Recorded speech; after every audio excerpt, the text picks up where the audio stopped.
We all want to be young. It's attractive. It's an explosion of hormones.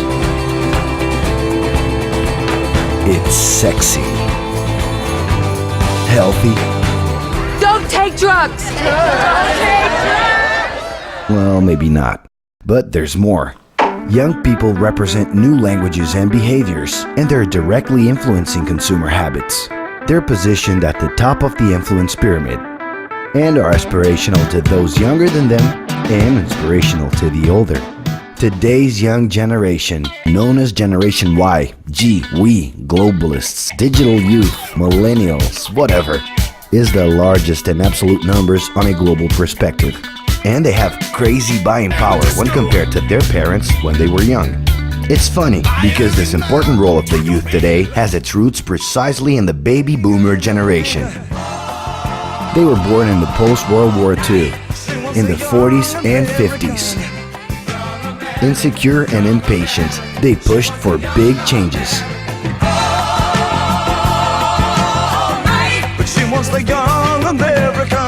They were the first generation to conquer the right to be young, inventing what came to be known as the youth lifestyle.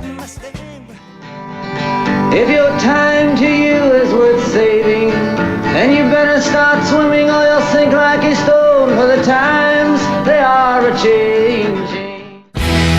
They were handed the keys to the house and the freedom to come and go. They took over the academic centers, big festivals, and streets. Because of this, they were nicknamed Liberated Youth.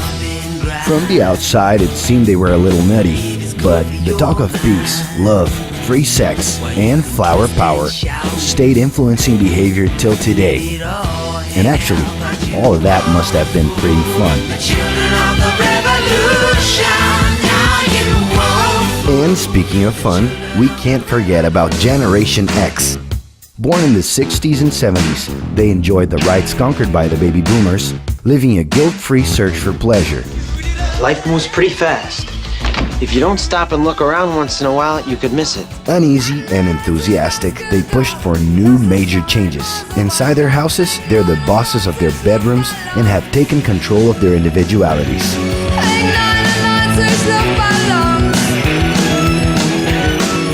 Generation X is in love with stereotypes, fed by marketing and publicity boom. As much as in the corporate universe as in entertainment, Generation X is remembered as the competitive youth. It's not just a job for him, it's a war. But now is a whole different game. Young people have changed the rules again.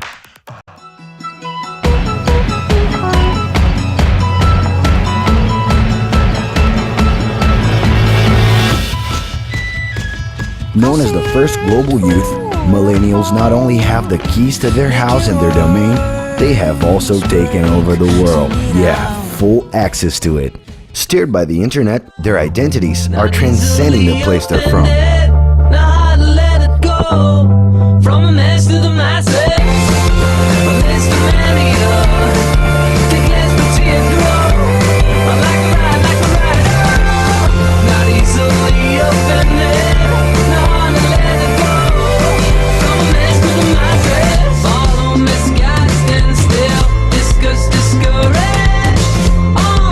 This isn't happening by pure coincidence. Globalized consumerism promotes aesthetic and behavioral connections with other youth around the world. The internet is allowing personal content to gain stratospheric dimensions, where everything can be remixed. Whoa, that's a full rainbow. All the way. Double rainbow. Oh my God.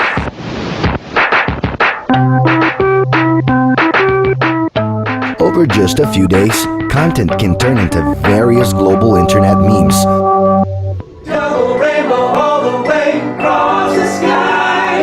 Yeah, yeah. He's climbing in your windows, he's snatching your people up, trying to rape them, so you need to hide your kids, hide your wife, hide your Also kids. acquiring relevance outside of the network.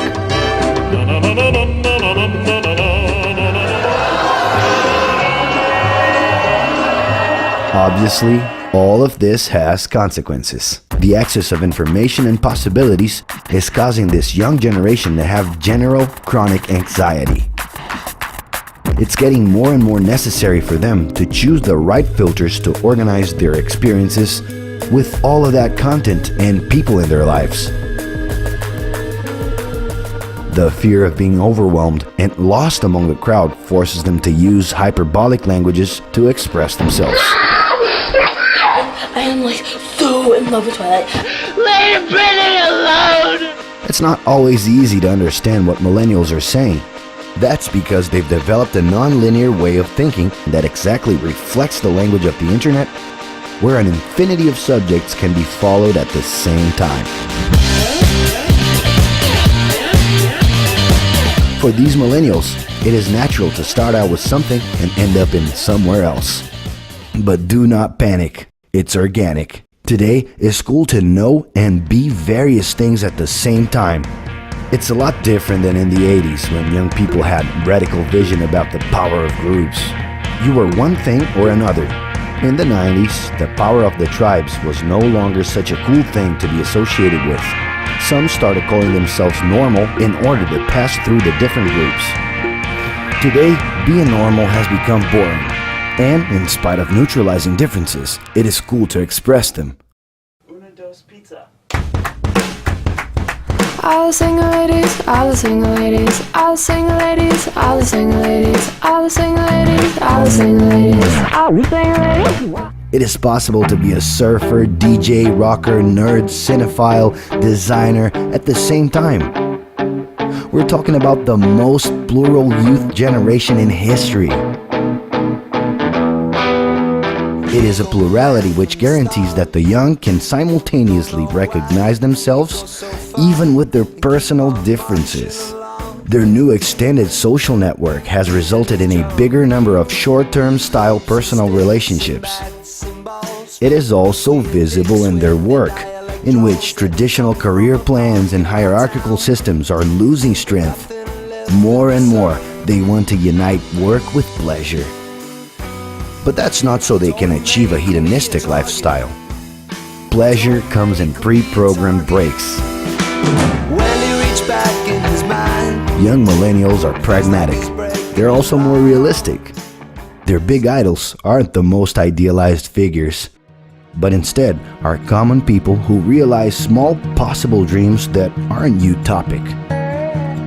They are the faces of the new economy, ruled by open source and crowdsourcing and independent initiatives that, with the power of the internet, can have an immeasurable impact. This collective conscience is the zeitgeist of the future, leading to a scenario of opportunities. But it's not easy. The new is always intimidating. A lot of things that were not immediately understood in the past are today considered natural behavior. You can understand and take part, or comfortably sit and follow along. In the end, to be young is sexy and fun, but it's a lot more than that. It comes with questions and big ambitions. If you think you already know enough and are at peace with your place in the world, well then congratulations, you're officially dead.